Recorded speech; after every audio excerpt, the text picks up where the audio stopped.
All right, we're going to talk about implicit differentiation. Here's kind of the motivation behind this. Let's say I have a circle centered at 0, 0 with the radius of 3, and I'm wondering if I can find a tangent line at a particular x value, like this green one here.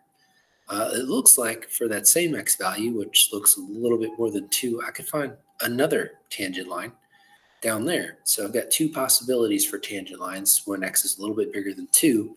If I look at the equation of that circle, and I try to solve for y, I'm going to get this whole thing. And if I wanted to find the slope of either one of those tangent lines, I would have to do two chain rules, and it would be kind of a mess. So I know I'd jump real quick into that middle part there, but that's subtracting x squared, taking square roots. It's going to be a tad bit annoying. So implicit differentiation is a little less annoying. So here's what we need to sort of recall or clarify a bit.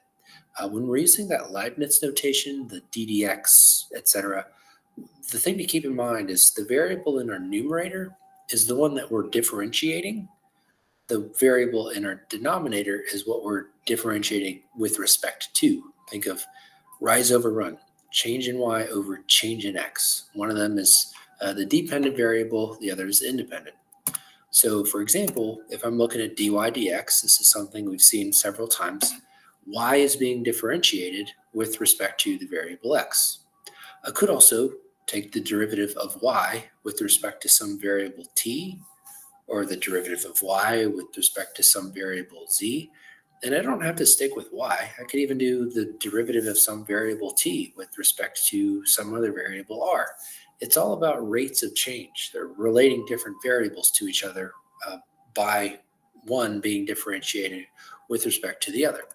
So whenever we're going to be taking the derivative of a function that depends on y, then the chain rule says we're going to have to tack on a factor of dy dx because the derivative of the function y is dy dx.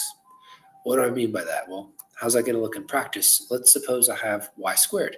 This is a function that depends only on y. If I was applying ddx, in other words, differentiating with respect to x, I'd use my power rule, and I get 2y, but then I need to take the derivative of y, which is dy dx. Now, if you want to avoid that Leibniz notation, it's fine. You really should get comfortable with it, but if you wanted to, you could write 2y y prime. All right, so here are the steps that we're going to see when we're doing implicit differentiation. Usually you're going to have an equation that has x's and y's.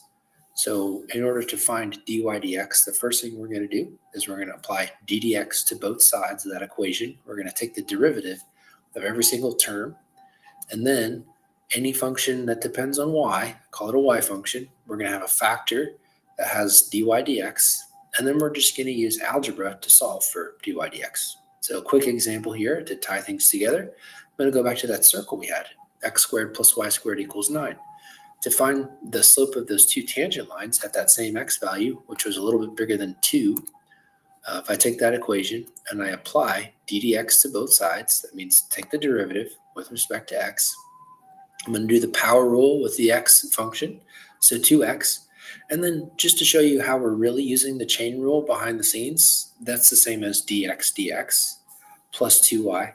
dy di, I did the power rule, dy dx, I did the power rule with y squared, and then the derivative of any constant with respect to any variable is always 0. So that dx dx, that's just a 1. So even though the difference quotient here, it's not exactly the same as a fraction, for all intents and purposes, it pretty much behaves as one.